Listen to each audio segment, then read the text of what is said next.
No sooner I reached the railway station, the train had left for the destination. जैसे ही मैं railway station पहुंचा, train निकल चुकी थी। अब no sooner had I reached, ये जो नो सूनर है, ये एक ऐसा वर्ड है जो हमारे दो अलग अलग सेंटेंस को जोड़ रहा है। मेरा रेलवे स्टेशन पहुंचना और ट्रेन का निकलना, इन दो डिफरेंट क्लॉज को एक वर्ड जोड़ रहा है नो सूनर। मैं और आप, I and you both can read, तो यहां एंड जो है वो आई एंड यू दो डिफरेंट सब्जेक्ट्स को जोड़ रहा है। या तो मैं या आप पढ़ाई कर सकते हैं, आइदर मी और यू, तो आइदर और। यहां जो हम ये सभी वर्ड्स यूज कर रहे हैं, ये अलग अलग सब्जेक्ट्स को या प्रेडिकेट्स को या डिफरेंट क्लॉजेस को आपस में जोड़ने का काम करते हैं। इन्हीं वर्ड्स को कंजंक्शन कहा जाता है। तो आज के हमारे इस क्लास में जो हम पढ़ने जा रहे हैं वो है हमारा कंजंक्शन। बहुत सारे कंजंक्शंस हैं। इंग्लिश में वो word, the word which adds different subjects or different clauses or different predicates is called a conjunction. We have been using different conjunctions in our day-to-day life. Now I will today see are negative in use, negative in meaning. So while using those conjunctions, you don't have to use not, like lest. Example देके देखते हैं हम आपको। Lest, L-E-S-T, मैं तुम्हें याद दिला रहा हूं ताकि तुम भूल ना जाओ। मैं तुम्हें याद दिला रहा हूं ताकि तुम भूल ना जाओ। अब इसकी इंग्लिश में जो फ्रेमिंग करेंगे हम, आई एम रिमाइंडिंग यू, मैं तुम्हें याद दिला रहा हूं, so that you should not forget, so that you should not forget, instead of using that a long sentence, we can simply use lest you should forget. Now you should forget, I am reminding you. अब यहां you should not forget, तो not हमने हटा दिया और not की जगह lest use कर दिया। I am reminding you, you should not forget. So the negative word not, so that not is replaced by a single word lest. I am warning you lest you will fail. मैं आपको warn कर रहा हूं, नहीं तो आप fail हो जाओगे। इसका मतलब आप पढ़ लो, उससे पहले वार्निंग दे रहा हूं, नहीं तो आप फेल हो जाओगे। तो जब आप क्लास में बच्चे को बोलते हो, I am warning you to read lest you will fail. बहुत सिंपल में जब हम बात करते हैं, I am warning you to read otherwise I think you will fail. So instead of using such a big word, big sentence, ये जो लेस्ट है एक नेगेटिव सेंस को बताता है। तो lest is the word which is used as conjunction. Now और भी बहुत सारे कंजंक्शंस है, जैसे सिंपल सिंपल में हम बात करते हैं एंड, दो डिफरेंट वर्ड्स को जोड़ना, I and you, but I can do it but I don't want to do it. I can do it is one phrase, I don't want to do it another phrase. अब इन दोनों phrase को, sorry इन दोनों clause को हम आपस में जोड़ रहे हैं बट से। और राम और Shyam, anybody can do it. और because I am standing here because I want to teach today. तो ये जो बिकॉज एक कारण है दो डिफरेंट क्लॉजेस को, यद्यपि फिर भी। इसका सेंटेंस में यूज करते हैं लोग, बहुत बार इसको लेंदी कर देते हैं, इस वर्ड को यूज नहीं करने जानने के अगर। चूंकि हमें पता नहीं कि ऑल्दो और दो ये कब यूज करते हैं, इसलिए हम सेंटेंस को बहुत लंबा कर देते हैं।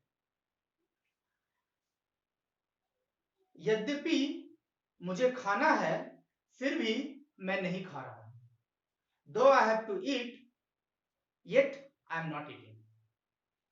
तो though I have to, though और although approximately same meaning, so you can use though or although. Although I have to eat yet I am not eating, मुझे खाना है फिर भी मैं नहीं खा रहा। मुझे पढ़ना है फिर भी मैं नहीं पढ़ रहा हूं। तो यहां पर भी somewhat हम जो इन दोनों को यूज कर रहे हैं, ये दो डिफरेंट क्लॉजेस को जोड़ रहे हैं, although yet, then both and either और, या तो ये या वो, आइदर और। अब जो हम यूज करते हैं आइदर और, इसको फ्रेम में समझने की कोशिश कीजिए। या तो राम या रहीम, कोई भी चला जाए, आइदर राम और रहीम, एनीबडी कैन गो, करेक्ट। तो anybody can go, not both, कोई एक। जब राम और रहीम की हम बात कर रहे हैं तो इनमें से कोई एक जा सकता है। तो जब हम दो वर्ड को जोड़ रहे हैं राम और रहीम, देखने में ये प्लूरल लग रहा है क्योंकि दो नाम यूज कर रहे हैं, बट सेंटेंस इज सिंगुलर है बिकॉज काम दोनों में से कोई एक कर रहा है। मैं बता दूं आपको, जब हम लोगों ने वर्ब के बारे में बात करते हैं, काम के बारे में बात करते हैं, तो वही यूज करते हैं वर्ब का फॉर्म जो काम हो रहा है। तो यहाँ पर एक बंदा काम कर रहा है तो वर्ब का भी सिंगल काम होगा। तो आइदर राम और रहीम कैन गो। नाइदर नॉर, कोई नहीं। You, neither he nor me will do it, ना तो वो करेगा ना मैं करूंगा। Neither he nor me will do it. तो यहां पर नाइदर नॉर ये भी कंजंक्शन है जो दो डिफरेंट सेंटेंसेस को जोड़ रहे हैं।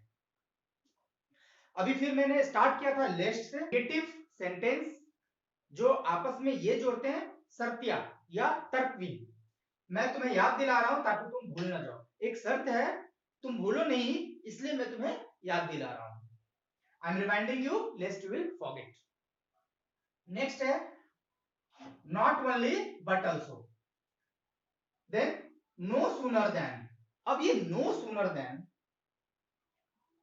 नो सूनर देन का मीनिंग तब यूज करते हैं हम लोग, या इस वर्ड को तब यूज करते हैं जब एक काम खत्म होते होते दूसरा काम शुरू हो रहा हो।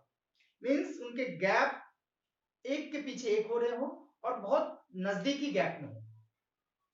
सूर्य उदय हुआ नहीं कि पूरा पृथ्वी पे प्रकाश हो गया। अब सूर्य का उदय होना और प्रकाश होना लगभग सेम है, एक तरफ ये हुआ और दूसरा प्रकाश आया, ठीक है। No sooner did the sun rises the earth gets brightness, correct. तो नो सूनर देन जो यूज करते हैं, देन ये एक दूसरे के पीछे यूज करते हैं।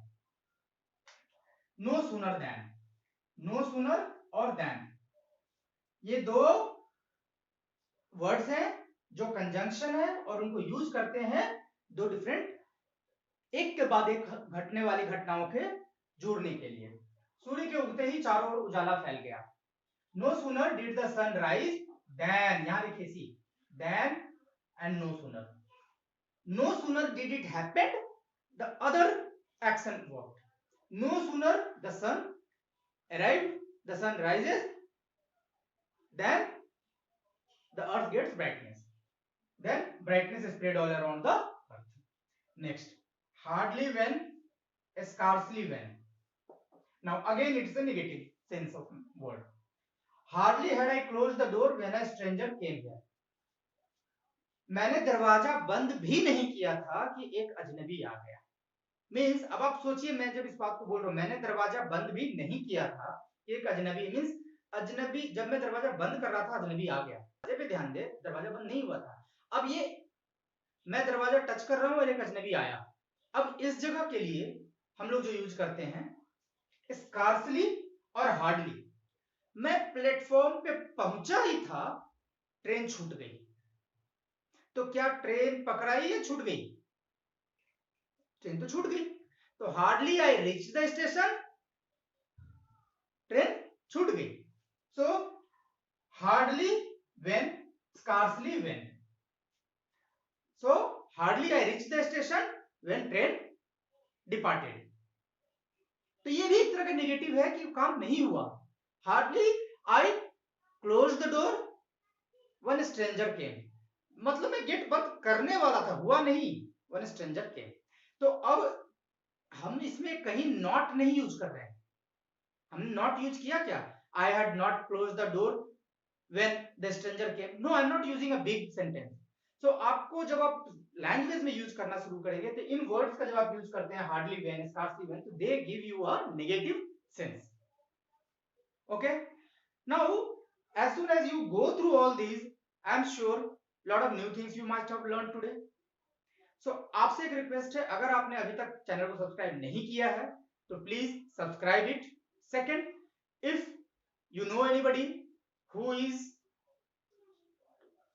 In the process of learning तो आप प्लीज उन्हें शेयर कीजिए अपने फ्रेंड्स को। And most important, I am just giving you a task today. आप 2-3 चीजों को इंग्लिश में ट्रांसलेट कीजिए, पूछिए कहीं दिक्कत आ रहा है। एक क्वेश्चन दे रहा हूं आज, एक सिंपल सा क्वेश्चन, कोई भी यूज कर सकता है, कोई भी। मेरे आइसक्रीम पार्लर जाने के समय या मेरे आइसक्रीम पार्लर पहुंचते ही आइसक्रीम पार्लर बंद हो चुका था। इसका इंग्लिश में ट्रांसलेट करके आप मुझे मैसेज कीजिए। देखते हैं कुछ सीखा हमने या नहीं। थैंक यू, नमस्कार।